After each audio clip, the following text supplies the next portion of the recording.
Well, it's not exactly my wheelhouse. I did move to France 8 years ago. Actually, my 8-year anniversary is going to be on March 1st, so just after this video comes out. And I've lived here long enough that they wound up giving me French citizenship, and by giving me, I mean I asked for it, I applied for it.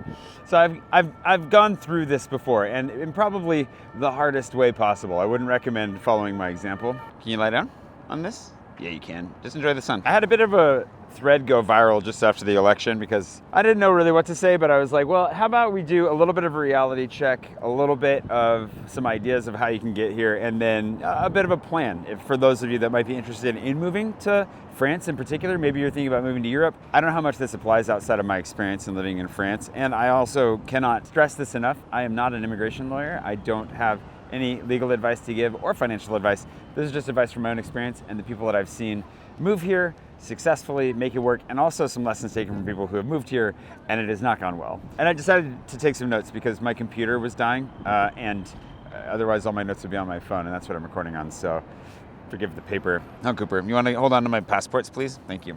The first thing actually ties into the last thing that I would say, that I did say in that thread, which is that your problems are going to follow you no matter where you go. I think that one of the big things that I've learned in living abroad is that you can't escape yourself. Whatever else you're trying to escape, like wherever you go, there you are. And moving abroad, living abroad can be a really good way to face yourself, to face the problems that you need to. But a lot of the increased interest in moving abroad recently has been for obviously political reasons. And those political problems, I don't know how they're going to play out around the world, but Europe, actually, as I'm filming this today, Germany is having a snap election.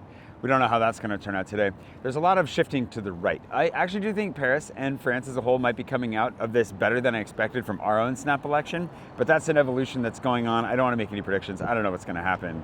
All that to say that you might be jumping out of the pot and into the fire depending on how and why you want to leave the United States. The second is that visas are not easy to get. If you get married to somebody, great, just got to find a French person to marry, I guess.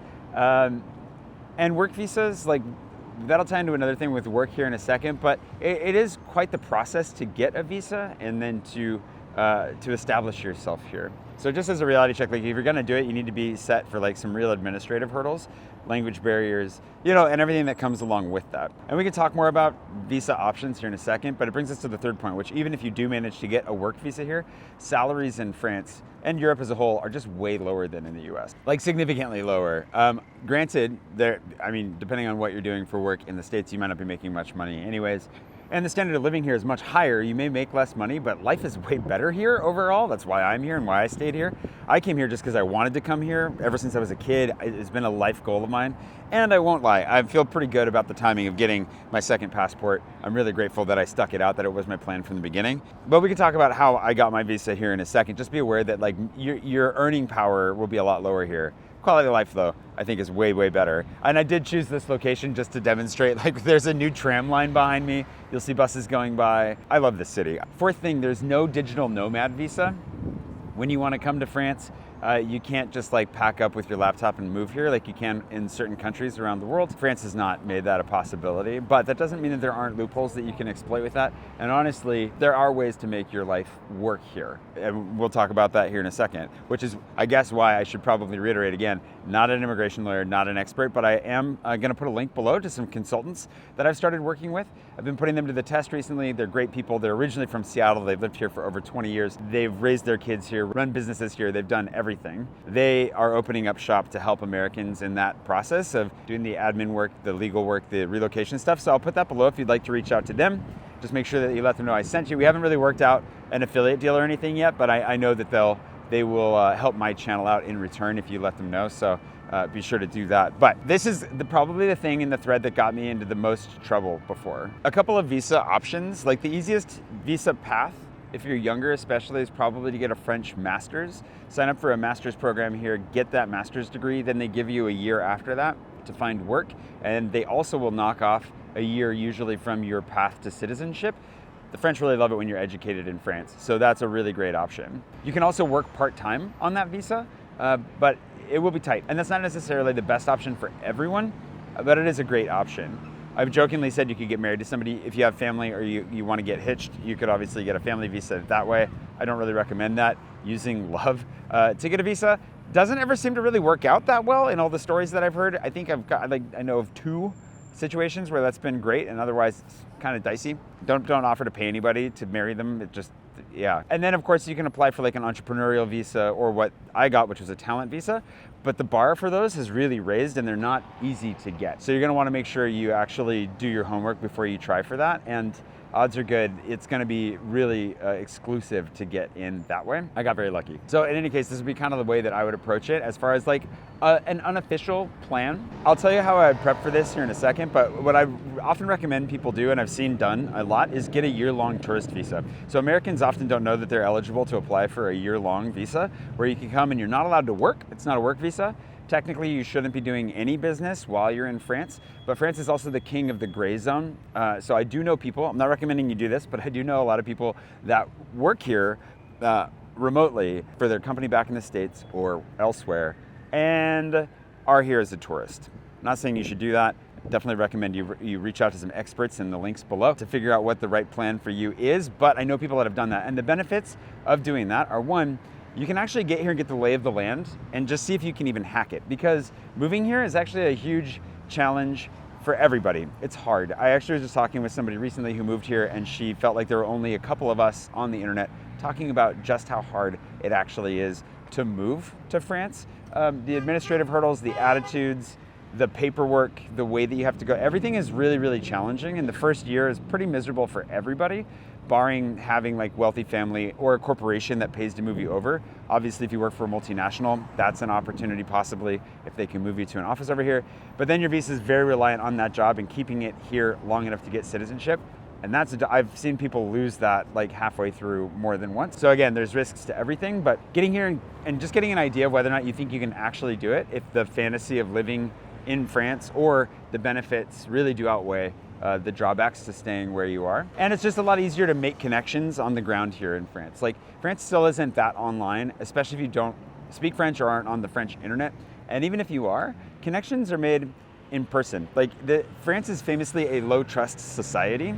So people keep their friend groups close, and they don't mingle a whole lot, and they're not networky. They don't really take risks on people they don't know that well. So you're gonna wanna come here and put in the hard work of actually making friends, connections, getting in front of people, being top of mind. Like, that kind of old school friendship building, as they would call it here, not so much networking, is really, really vital. It's also because life here is very offline. Like, people are online more than they used to be, but opportunities will go through the roof if you're here and making real connections. If you're not here and you're not able to make real connections with people, you'll find it pretty opaque. And then you can actually start the adjustment phase of living here, because even though France is so similar in so many ways and is wonderful, I love living here, and like I said, the quality of life is amazing. There are a lot of big changes, both Parisian living, but also, and Paris is not France, so if you want to live outside of Paris, it's another conversation, but also just life with the mentalities here, the way people operate, the pace of life.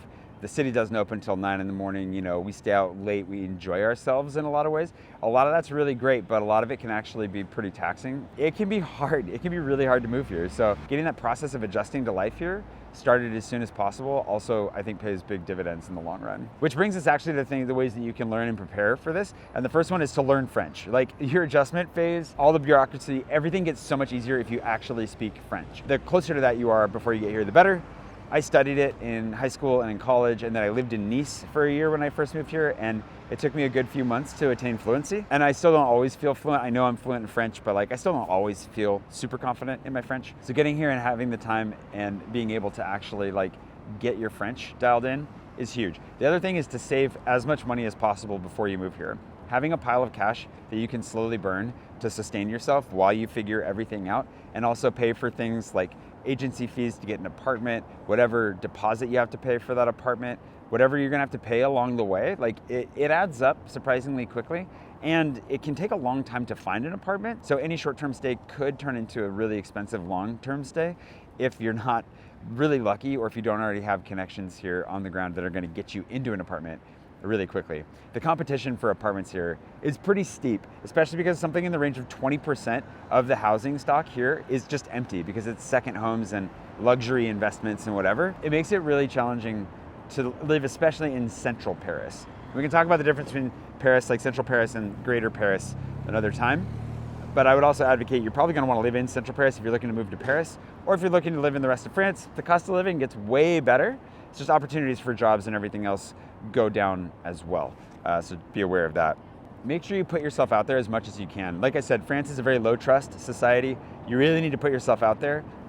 Like it could take 6 months to make real French friends, you know, and that's with consistent effort. In my experience, the experience of a lot of people I know, when you first move here, you just got to keep meeting people, putting yourself out there, being generous with your time. You got to put your best foot forward and do everything you can to invest. Don't expect to show up and have people want to be your friend. In some smaller French towns, people will be more interested in you. When I leave Paris, people are way more interested in an American who speaks French. They find me fascinating. When I'm in Paris, I'm just another American in Paris and nobody cares. So don't expect to be treated like you're special or unique. There are so many Americans here already, like nobody cares. You're just gonna have to put in the effort to really make some friends. And if you do, French people make great friends and you can make some great lifelong friends that way. I love my French friends. I was just thinking I need to spend more time with some of my French friends than I have been recently. So definitely take advantage of the opportunity, but recognize it's gonna be tough. I have other advice about making friends and everything else somewhere out there. Well, I might as well make it now. I would say the one thing, especially if you're younger, a lot of younger people that I know in their 20s, like especially early 20s when they get here, they have it in their head that they only want to have French friends, and they try to avoid making English-speaking friends, partially for language-speaking purposes, but partially because it feels like an accomplishment, like they want to feel local and assimilated into society. Whatever the motivations might be, I tend to counsel against at least doing it exclusively because you don't want to undervalue the relationships you can have with other internationals. They don't have to be Americans, they don't have to be like native English speakers even. But people who have moved here have a very different experience than those who were born and raised here. If you've never moved abroad, if you've never gone through the process of getting a visa, gone to the prefecture, dealt with all that stuff, then you can't really relate to somebody who's going through it. And that emotional support of people who have gone through it, who can give you some advice, who can reassure you that everything's gonna be okay, is invaluable. So don't give up on the English-speaking community, but do definitely try to make French friends. I would say try to do a little bit of both if you can, but early on, there's no shame in having English-speaking friends for solidarity's sake, because people will pretend like life here is easy and fun and it's all croissants and, I don't know, walking their dog on the park or letting them hang out on a bench with your passports. He's doing a very good job protecting those right now. In reality, life here can be really lonely, can be really isolating, and doubly so if you don't speak the language and you don't know anybody.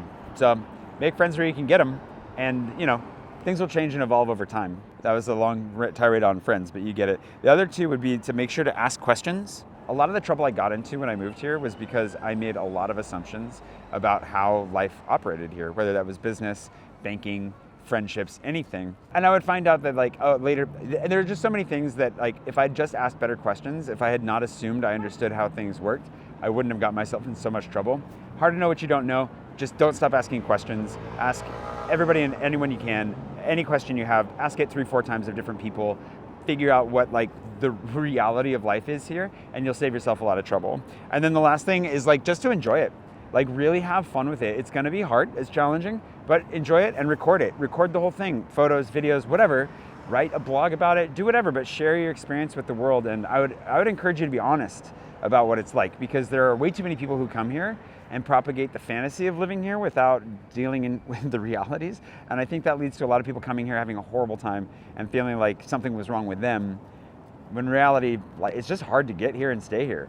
I would also say, I'm sure that somebody's already lit up the comments with this before getting to this part of the video, but I would also say, again, in wrapping back to the beginning of your problems finding you wherever you are, if you're thinking of fleeing for political reasons, that's up to you. I think it is a serious, a very real, and a moral question to ask and to wrestle with whether or not we should relocate to live our lives in a place that we think is safer, or whether we should stay in a place and try to have an impact on the outcomes. Whether or not you believe you are able to do that, whether or not the cost is worth paying for you, whatever it may be. I got here just because I wanted to come here. Like I've been trying to move here since I was in high school. I made my life here, and I made it a goal to get my citizenship because I didn't want anyone ever to be able to kick me out of this country again, because I love my life in Paris so much, and I am so proud of myself for making it. But even I have questions about it, like where do I belong? How do I fit into the greater picture of the world right now? I think that a lot of what I have to offer is here in these conversations and being able to share my life with you and my thoughts, but I also wrestle with the morality and the ethics of international living and being a bobo Parisian, as we say. There's a lot to think through there.